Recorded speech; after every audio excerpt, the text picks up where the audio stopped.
Kennedys? The Descendants. Descendants. You got one life, for crying out loud. You might as well just give it all you got. The Deej, Dan Jourdan. Your daily dose of reality.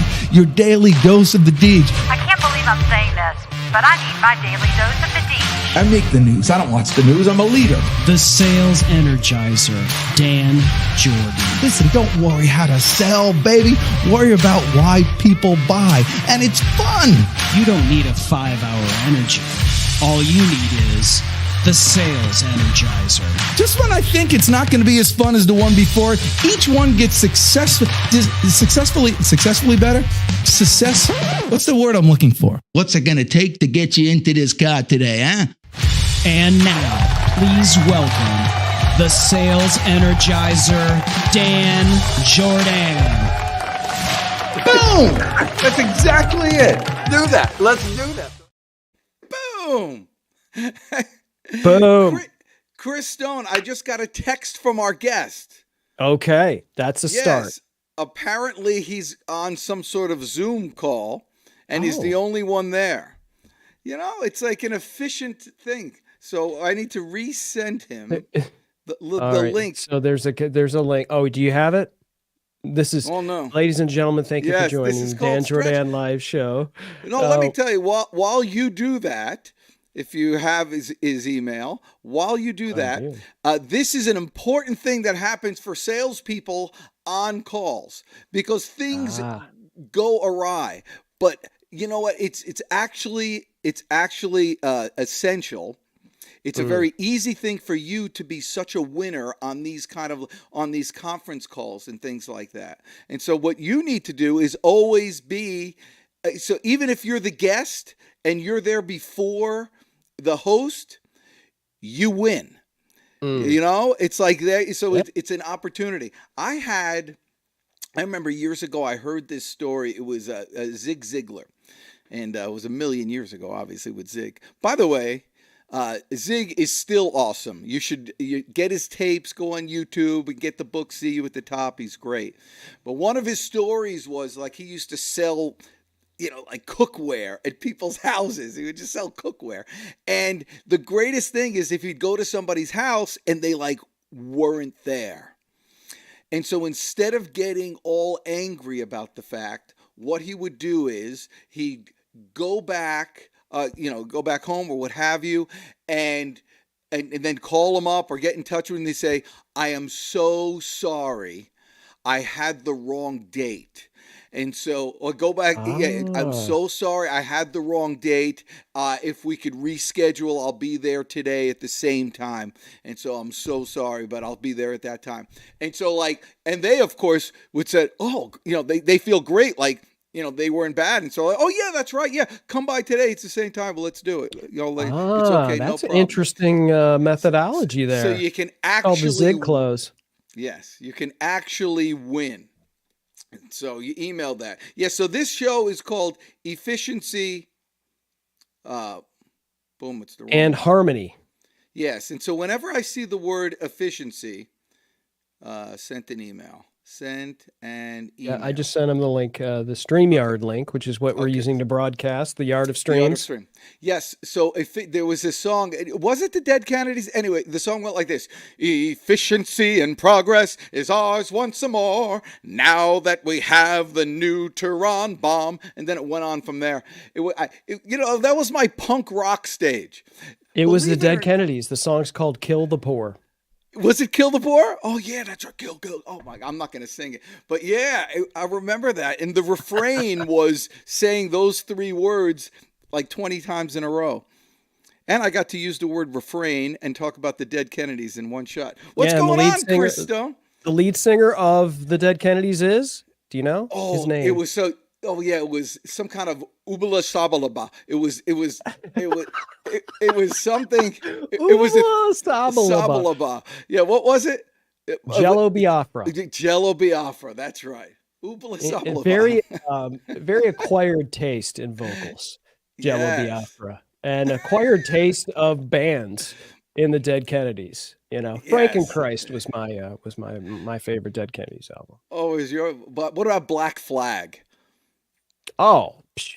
Yeah, that was good. That was I actually liked Black Flag before Henry Rollins when they were. Henry Rollins is Henry Rollins or whatever, but kind of people know Black Flag because of Henry Rollins because they became popular once that whole thing. But like pre Henry Rollins is kind of like what I was into. Well, that's cool that you even know that name. I didn't know Henry Rollins. I don't know any. But anyhow, We should have him on the show. Henry Rollins on DJ Live. I remember that it was like in high school. Remember what was the Steppenwolf song that everybody loves? American Woman or no. It was no. That's Guess Who. No. No, Steppenwolf. They have like one killer song. Oh, gosh. Born to Be Wild. Yeah, the Born to Be Wild. So this is Right. Steppenwolf, Okay. and so I remember like I was playing around, and it was in the radio, and then like the next town over, Steppenwolf was the band for their high school prom. Like I didn't realize. You thought these guys, because they had a record, that they were just like just crazy millionaires all over the place, but they were just a bunch of guys. Just hanging out. All right. Well, awesome. So, Chris Stone, how was your weekend going? It was good. And our friend Malcolm J. Smith. Magic Carpet Ride. There you go. Ride. See, he's after it. Why don't you have See, me, little girl, Steppenwolf's got all the tunes. Yeah. Right. And they were playing at a high school. So as big as you think people are. And, and that's, for the tens of people that are watching right now, Carbine Public, in the Carbine Public right now, with our big fans here, it's one of the things this is a great thing for salespeople. The harder you think it is to approach somebody, the more accessible they are, because people are like, every once in a while I'll meet people. And because they see me on shows like this, whatever, and they're like, would it be okay if I, they're worried, can I take 2 minutes of your time and do this thing? Like I'm, some, busy, crazy stuff. I'm the most accessible guy on the planet.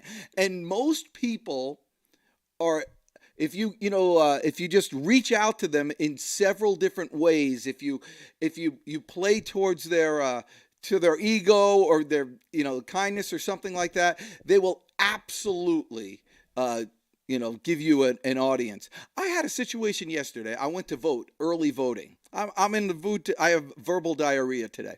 It's all right. Good day for it. That's right.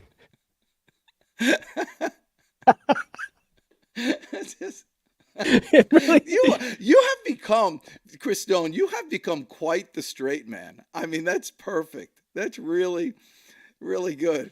Although I asked him earlier, prior to going live, I asked him, so, because we were testing the mic. So you never want to test the mic by saying check. No. That's what Malcolm Smith would do. Yes. Amateurs do that. But instead I said, what's your favorite butterfly?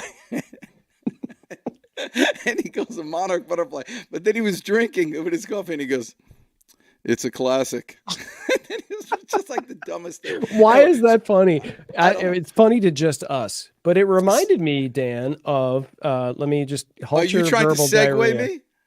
No. Oh, yeah, my verbal diarrhea. Okay. My verbal diarrhea. I was at I early voted yesterday. Yes. And so, because, find out for the judges, and this goes for everywhere, the judges, the primary in the election year, that's when you vote for the judges. Like in the general election, the judges are already done. So if you don't do it now, you don't get to do it. So I went to early vote. And as I was voting, there was another lady who came out. And as she left, she peeked into the other door, and that's where the DMV is. And she just saw somebody there, and she thanked them for working so hard, and she really appreciates them.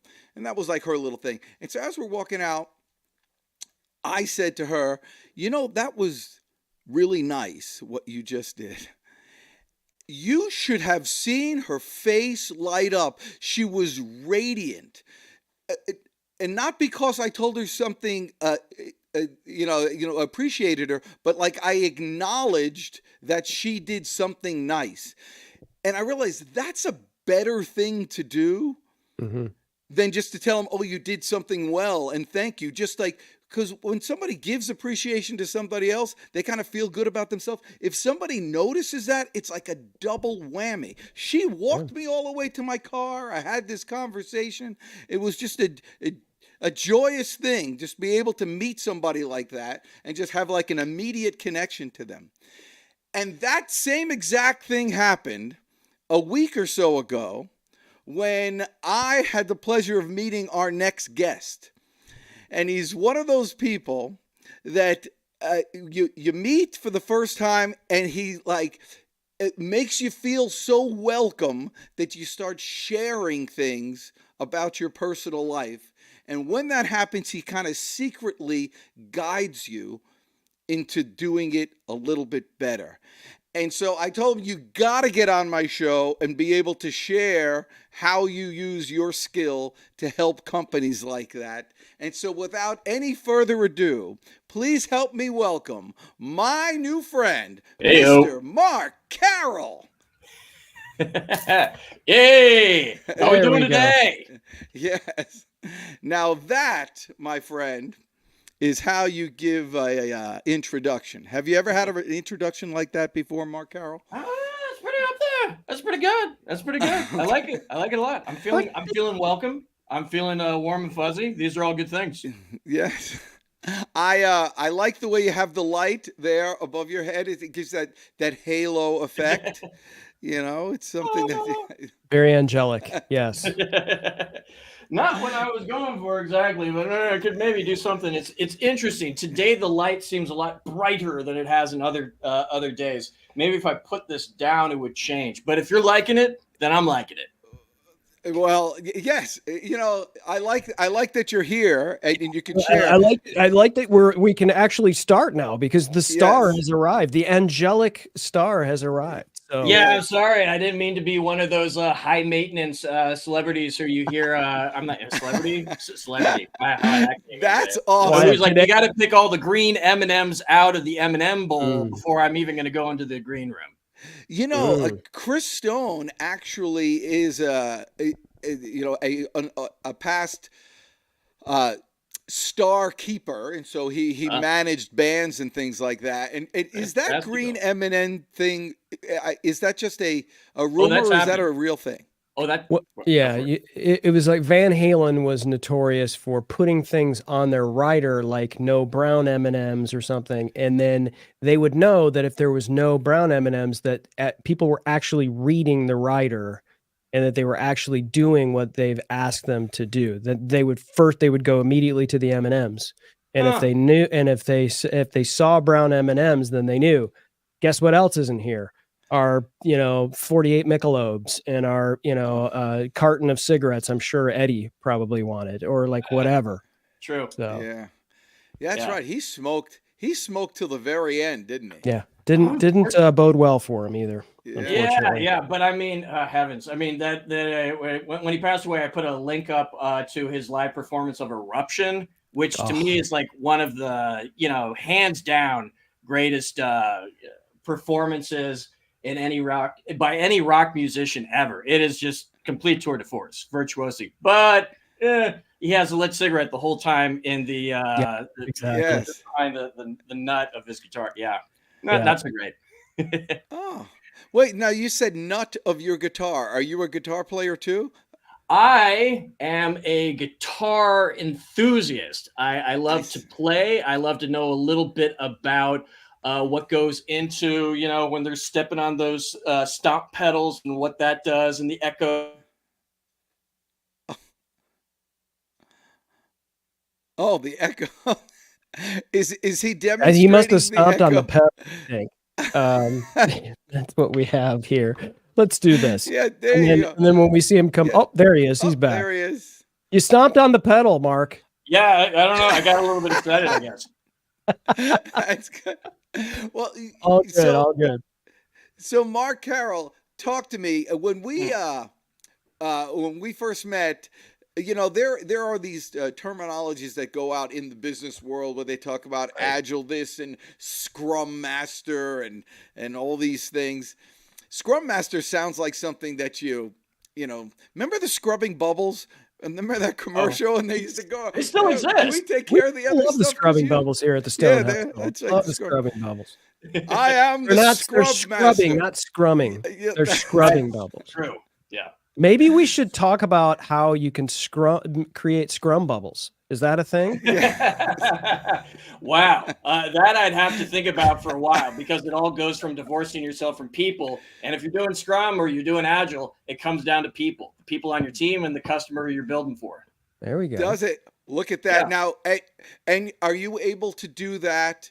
I'm always curious about this. Yeah. Do you? I don't. Have you worked in private and you have worked in the public sector? Yes.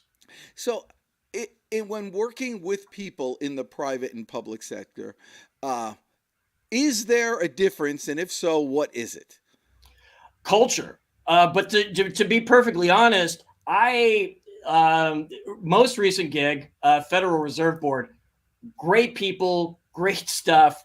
We read in the newspaper all the time about how we're dancing on a razor's edge. Love it or hate it, we have not tipped over. And I would argue it's because the people of the Federal Reserve Board are doing an incredibly good job of keeping us out of a recession. And it's you got to be agile. You got to be able to pivot at a moment's notice from here to there, etc.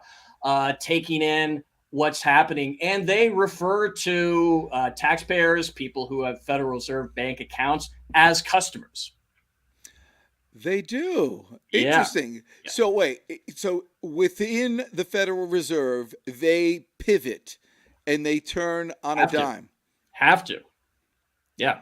Here's there's my certain one things that you do consistently, but at the same time, you got to be able to react. You got to be able to stick and move. You got to be able to, and I apologize because there's stories that I could tell you, but I can't. Oh, you can tell us. It's just between us. It's just between us. Oh, really? Okay. Yeah. Yeah, it's a And- fictitious Federal Reserve of some unknown country. Just go. Oh, sure. Yeah. Yeah. But going to answer your question, and it's interesting because I think it's because they are self-aware and they would look at their delivery process. I spent a lot of time working on the infrastructure side of things, technical infrastructure, etc. Those people, applications, supporting applications, databases, all that fun stuff. But they would think of themselves always from the point of view of how can we do better? And sometimes when you're in that point of view, you can be a little bit too hypercritical. And I've been in other organizations where it's harder to get them to make that pivot. And if you can be customer centric, whether if you're private or you're working for the government, that's the element of success. And there is an assumption that just because you're corporate or you're private industry, that you are customer centric. And some people do it better than others. Wow. Well, that's good. So, what is a successful program, and how long does it normally take? Well, that's a rather huge, encompassing question, and it depends on a lot of different things. Nowadays, there's a tendency with programs, products, for them to be long-standing efforts, and it's shifted away from a projectized point of view where it has to be, say, a typical span of time might have been 2 years, and now it's more like this is our program where we're building customer satisfaction in terms of I'm going to imagine a company I haven't worked for yet, though I've heard good things, John Deere. Where we have an application where you can scan plants, you can scan the leaf, and you can determine what are the nutrients, what are the ingredients that you're missing if you're scanning a leaf that is not healthy, etc. But that is something that is ongoing. You can always release a new product within that program value stream. But there again, comes down to your customer and what they need and what their priorities are. Wow. So that is an actual product that they have. Oh, really? Oh, they're pretty cool. They're pretty cool.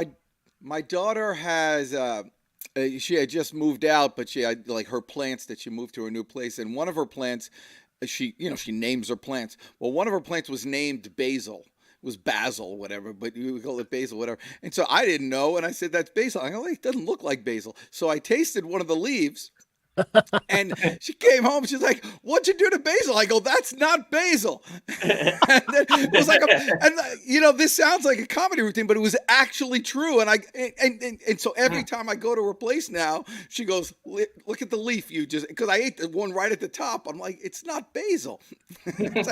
True story, Mark. He came to my house and ate one of the dog treats. Oh no. Did he think it was basil? Did you tell him it was No, basil? it definitely was not bagel. It definitely was in the shape of a dog bone. It was definitely a dog treat, and he decided he would eat it, Mark. And one of my sons, forgets what his name is, and I mentioned somebody in passing, and he said, "Oh, is that the weird guy that came over and ate the dog bone?" Well, I hear you, but at the same time, they always say in business and good product design, eat your own dog food. Now, I don't know if Dan had anything to do with the production of that dog food, but and you cannot do customer, quality assurance. You cannot make sure that your customer is getting something they're going to appreciate it unless you can appreciate it yourself. So kudos, maybe. Yeah. We could sell that on Amazon now. By the way, it wasn't a dog bone. I would have known that. It was a dog biscuit, and it was it looked like a cookie. Shaped like a bone. Yeah. Not for humans. Did it taste good? I didn't know till, a couple months later when he told me about it. My wife actually makes the dog bones, and she makes them with like oats and flour, and she puts them together and makes it. And I think if I remember correctly, you saw it and you were like, "Oh, son, you made this?" And you took a bite of it. Because it's homemade. It probably wasn't great. You gotta maybe put some jam on it or something. I don't know. Yeah. But this if the shows off dogs the are rails, liking sorry. it and they keep coming back for more, who's to say that you couldn't expand your aperture on who your customer market is? That's right. Ooh, aperture. That deserves some confetti. That's anytime you use, an unusual word. There you go. You get the aperture. Fancy photography terminology. Yeah, vocabulary always gets that. Triangulation. I just throw that in one, just see if we get anything. So listen, Mark Carroll, I'm going to ask this question because this is how I think.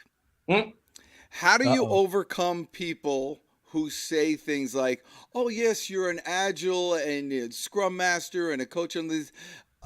Enough with the woo-woo stuff. What does it do for my company? And like from the perspective of somebody who hasn't done before, it's interesting. Like if you go to that's a huge question. There are a lot of different components to it.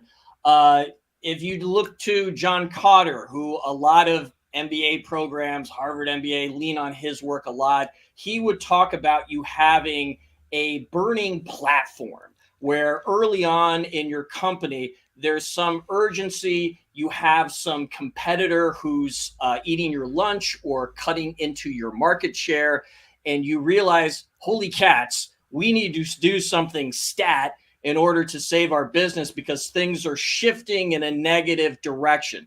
And if you have that, that's definitely the kind of thing where you can argue to people like, hey, this is a large company.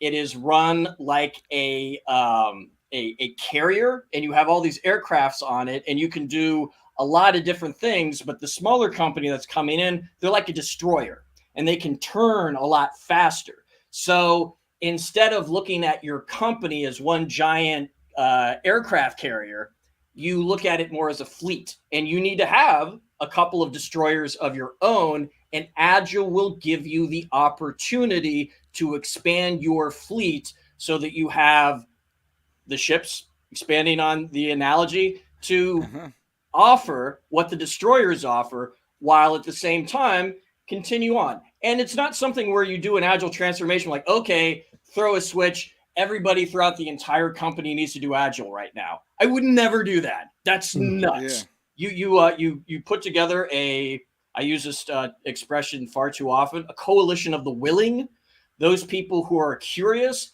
those people who are motivated, those people who've maybe done it before in other organizations, and they would love to try Agile practices here. I can work with those groups, and you'll start off with just a couple of teams and deliver, and try and get your brand new destroyer to get up to speed with and to compete with whoever the customer siphoner is who you're competing with. Interesting. I love the analogy there. Now, someone here who's at a third grade level can fully understand it. I also came from the music business where, there's no question when digital came into, when Napster and then digital came into and it was all of a sudden, here I was aboard the Sony aircraft carrier, right? Mhm. And there was tons of Agile destroyers around. And it wasn't until years later, after just a bloodletting at every major music company, that it finally got itself back together, thanks to Apple, actually, for creating iTunes and keeping that whole thing afloat.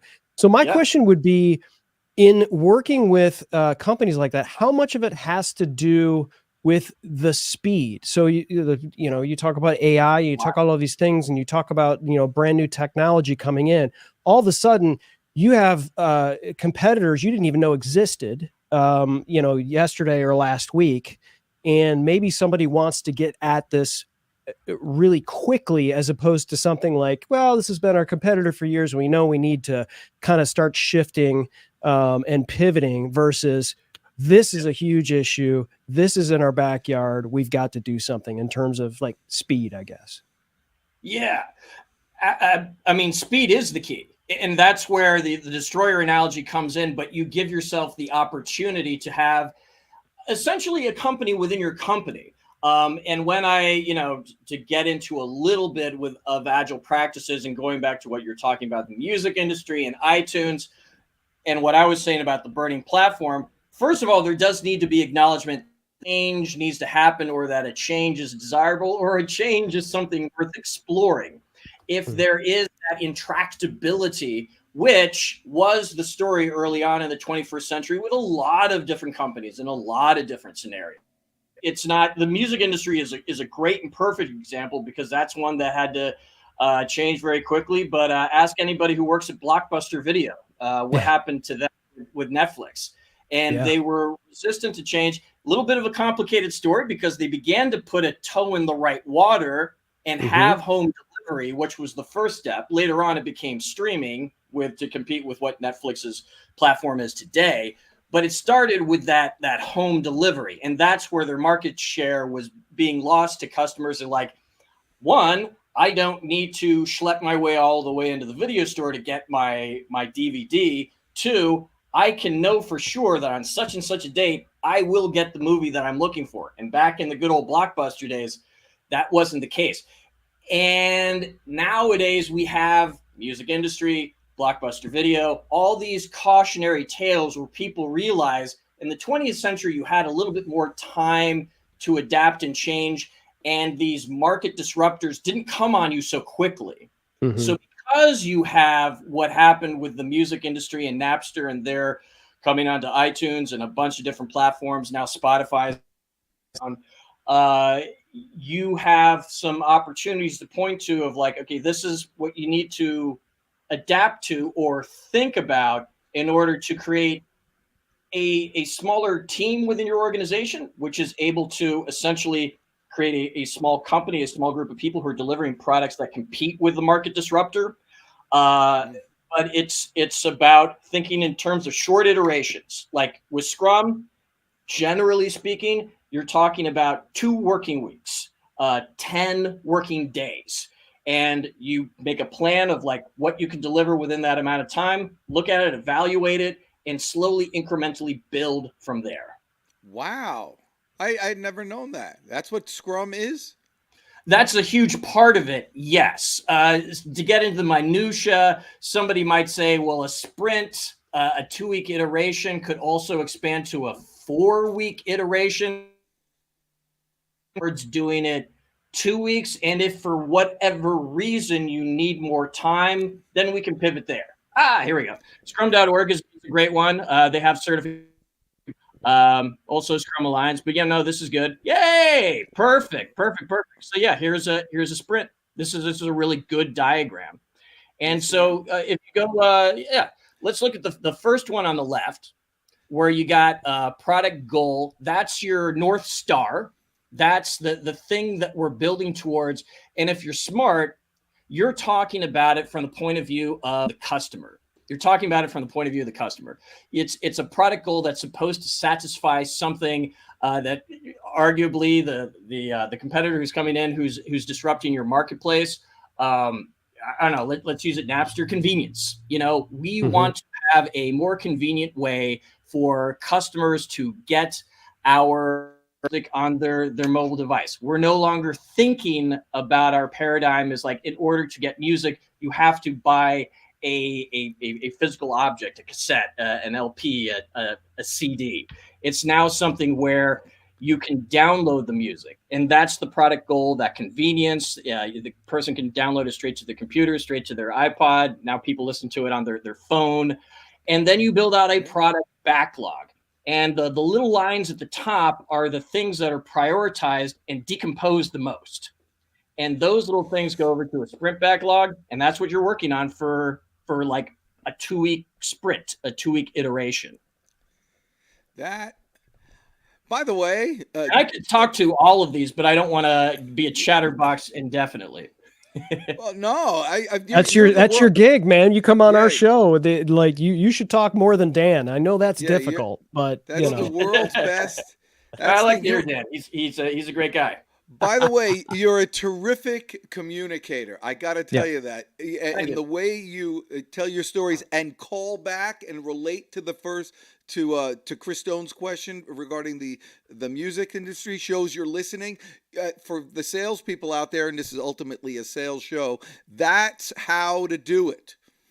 You listened and you responded towards it. By the way, though, that chart that you showed there earlier, should absolutely be on some form of your website, and you should absolutely call them your scrumming bubbles.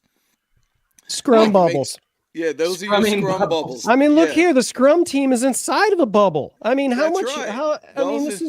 This is tailor made for Scrum bubbles. And then you could have that little icon, Daily that Scrum. little Scrum guy. That could be your logo. It's like a mini. It's a mini bubble here, and then there's a big bubble. The Scrum team's the big bubble. I mean, this is gold. Sorry. So here's the thing. I just mentioned scrumming bubbles and all the thing, and then like somehow out of the ethers somewhere during the show, Chris Stone is going to come up with the logo and he's going to put it up there for us all to see. I don't even have to ask for it. That's how you know you're dealing with the even right though he people. just asked for it. Salespeople, are you listening? So it was indirect though. It was indirect. Yes. Right.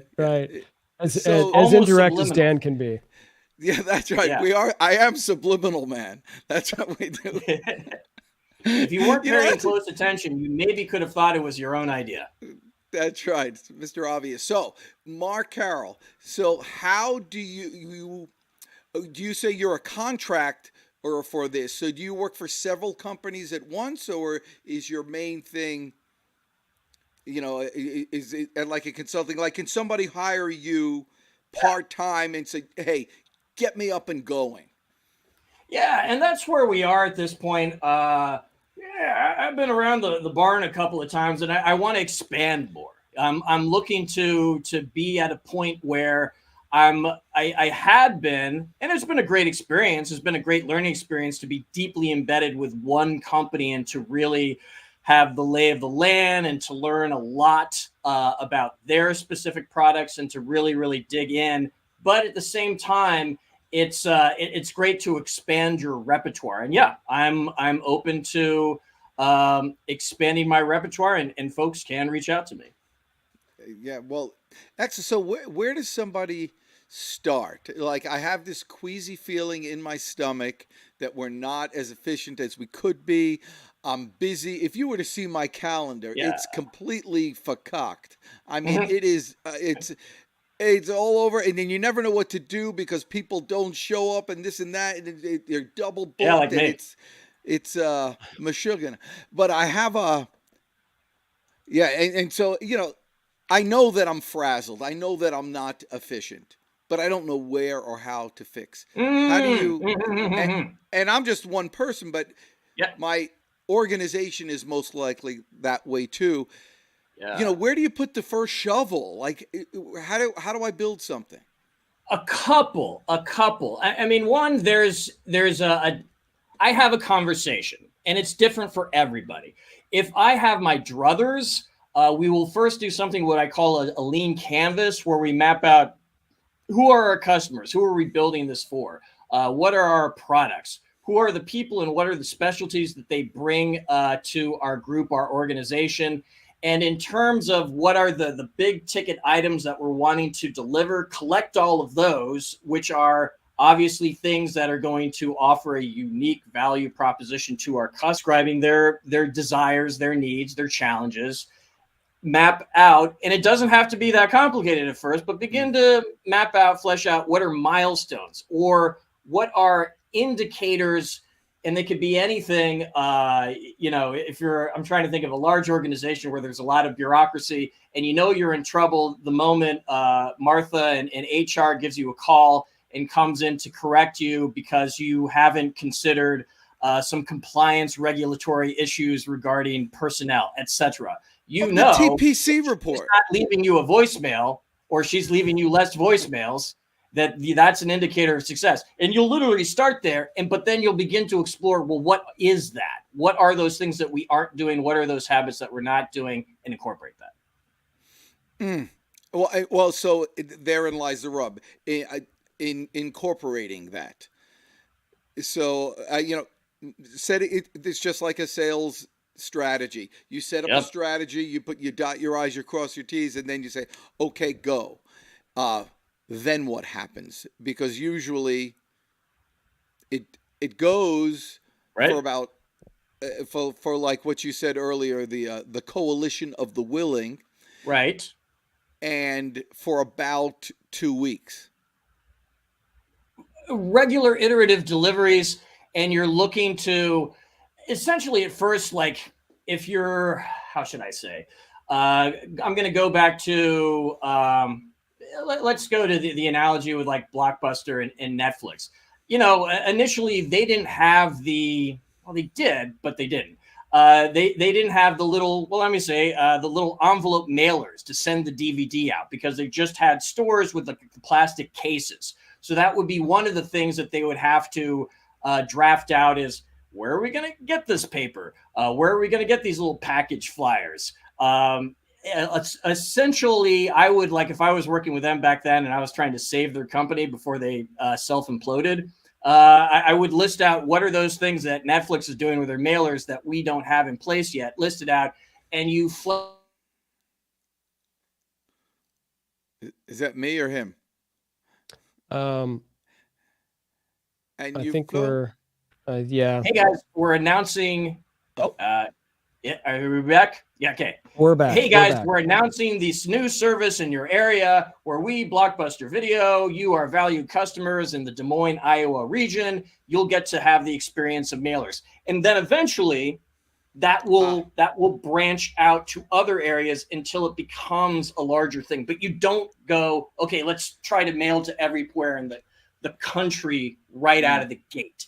You want to make sure it's controlled and measured so that you can get a great sense of like, what do we need to do to make this successful? And if we're smart, how can we do this better than Netflix? Got it. Okay. So we don't have to go back to 2003 because right now we have a big change in the market as well with all this AI stuff that's happening. And so that is causing queasiness and uncertainty with just about every company, big and small. Right. I mean, a roofing company can put the neighborhood roofing company out of business in about 3 weeks by utilizing certain items first and foremost. People don't want to be left behind. How do you start that process? And is that something that Agile and your program can help? I would definitely like to say yes. One, I'm hesitant to make guarantees until I've dipped my toe into that water, but I believe I could absolutely help people get a better survey of the land. But you're talking about roofing, or I'm going to also just leave it in the genre of like home contracting, anything where, we're talking about home improvements on any level, and how AI could cut into that. It's interesting. One, I would like to think that that's an industry where you have some really strong relationships with an existing customer base, and you can expand and grow on that reliability. However, if you've lost some folks to a competitor who's in any way, shape, form leveraging AI or anything, a lot of people are not resistant to this idea. You reach out to them and you talk to them about, hey, we're very disappointed that we lost you as a customer. We value you, and try to engage in them and find out what are the things that they were getting that they weren't getting with you, and that pulled them to the dark side, so to speak. To the dark side. That would be a place that I would go by. And AI is a means to an end, but the end result, or as like Vince Lombardi said, winning isn't the most important thing; it's the only thing. I would say, the customer isn't the most important thing; they're the only thing. And whether if you're using artificial intelligence, generative AI to gain that advantage, by all means. To which, to get that conversation going, there are probably a variety of products you already have. Say if you have Salesforce, Microsoft Dynamics, some CRM, if you have Office 365, Microsoft 365 now, they already have AI embedded. So it's a matter of figuring out what products are you already using that have AI in it and you haven't leveraged yet. So if it's leveraging Salesforce and it has intelligence about your customer base that you haven't tapped into, that's square number one that I would hit. What do you already have? What do you have that's fleshed out? And explore how that AI is into, because if you are aware of it or not, and you're using Salesforce, it's got AI in it. Sure. Yeah. It's to me, I equate what's happening with AI is it's eventually going to be like electricity. It's just going to be inherent in so many things. And it has been, to your earlier point, it has been for years in a lot of these different pieces of software. It just wasn't called AI, but now everyone's racing to use it as a marketing sticker that they can slap on everything. And it's like electricity. Eventually, like just saying AI is just like saying, hey, this toaster, you plug it in and it has power. It's like, well, of course it does. How else would it toast something, right? So I think that's kind of the point. And by the way, speaking of AI, we have what do you think? So this is Scrum Bubbles, Mark Carroll. I mean, I really went for the full gamut of demographics here. Like I'm really trying to I was thinking that you were just going to get the little scrubbing bubbles guys, with the hairy feet, and they go around the thing. You don't prompt the own AI to do anything like the little guys. Like you got to make that part of the prompt, Dan.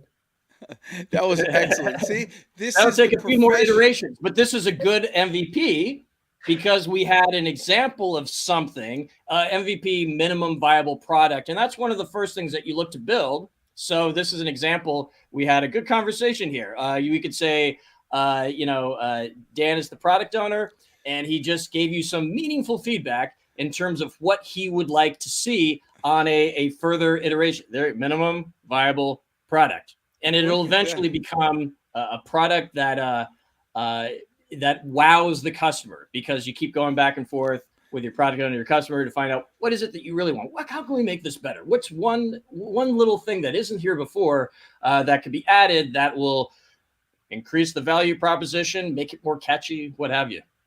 Oh, and so you run those exercises. I like that. I think Chris Stone is the MVP. I just like to do the minimum when it comes to viability. I like the minimum too. I'd like to be a product donor. I can no longer be a blood donor. Last time I went to give blood, they had.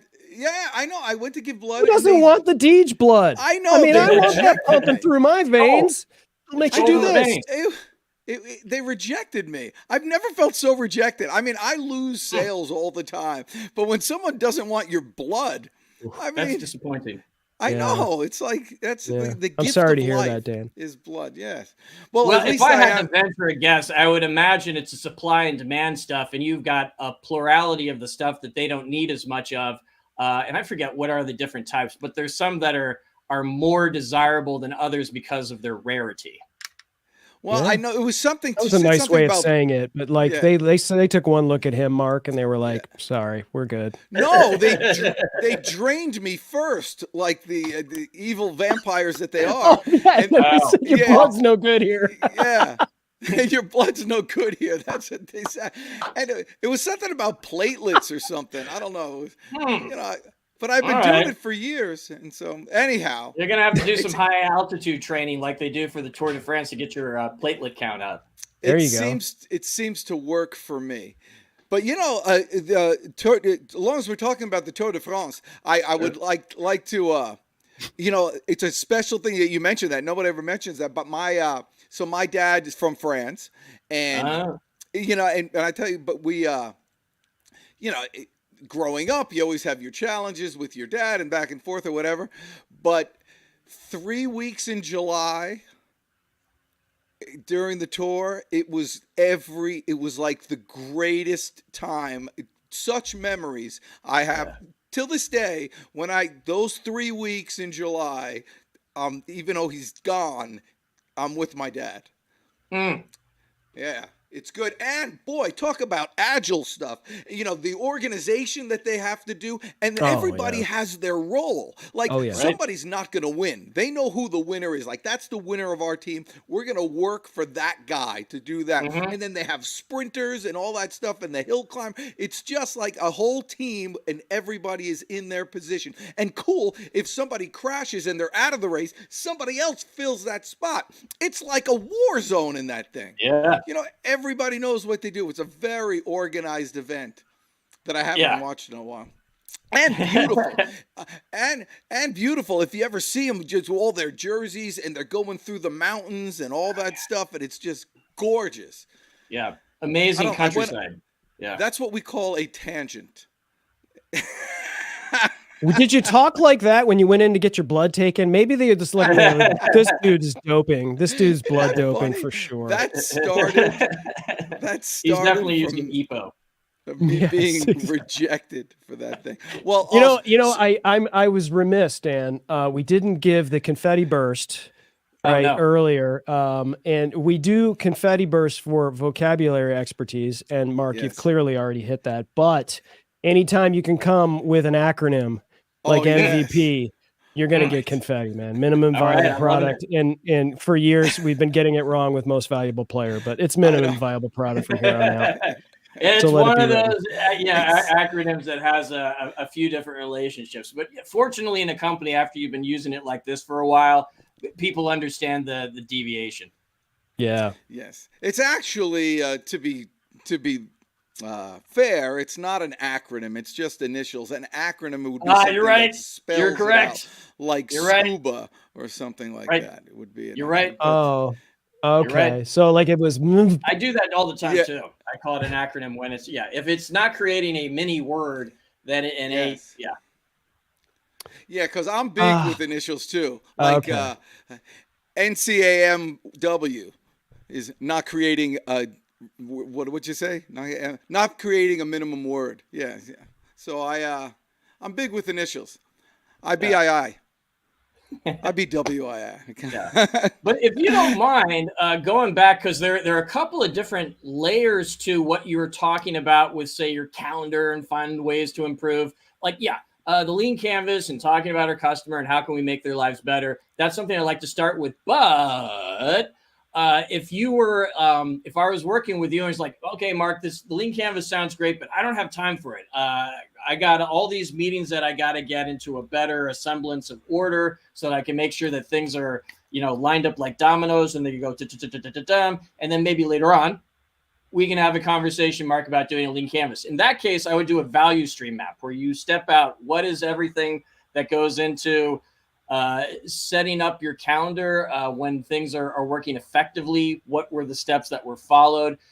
Usually, just to sort of like cut to the chase, when you go through the trouble of like using a sticky board or Visio or however you want to map out, these are all the steps that lead to getting something scheduled. These are all the steps that lead to getting it delivered, having to go live on the air, whatever the final delivery is. You figure out that there are redundancies. You realize that there's certain steps that you've done a few times or they look different, but they're producing the same result. And the moment you're able to capture that is the moment you're able to consolidate your steps, and you get to a point where you find a way to take less steps to get from point A to point B. And by figuring out how to consolidate those steps in terms of value stream mapping, you map out the value in your stream that each step is producing. And when you find redundancies or things that could be consolidated and you have less steps, it goes a lot faster. Efficiency. Dang, that man can snap. Yeah, just the muscles in his metatarsal bones or whatever. Is that what those are? Oh, listen, metatarsal. I don't know. I I don't even know if it's right. I don't. I'm Yeah. not even hitting the confetti on that one. Oh, I don't know God. if I can show it, but I have like these Bayodine balls, and you put it in your hand. It's good Okay. for for stress snapping. release. But I think it's good for helping you snap, because it helps you coordinate or develop those tiny little muscles in your hand. I do a few different things. It helps you use chopsticks too. Did I Anybody go that brings confetti? balls on the show gets confused. listen. balls?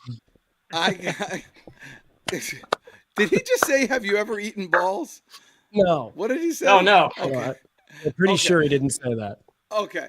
I can't tell you how much fun this has been today on a Friday. This is awesome. I really appreciate you. Go to markcarroll.com. And Yeah, Mark, stick around please. for a second after we get done here. Chris Stone, are you kidding? By Dan the way, Jourdan. Mark, is he unbelievable? Yeah, terms yeah, of, yeah. production He's value. cooking with gas. Chris Stone's amazing. This is Yeah. exactly where we go. I think anybody who's thinking about feel a little angst in their stomach about their company, just need someone to talk to see where little quick fixes can happen to get you on the right path. He's your man to talk to. And Message me. Connect. Yeah. yeah, like smoke signal, texting, email, whatever it takes. The guy is excessively accessible. And when you need scrum bubbles, he's your man. So remember out there, eat well, live long and prosper. You're the best. I'm the Deej. Let's go get him today.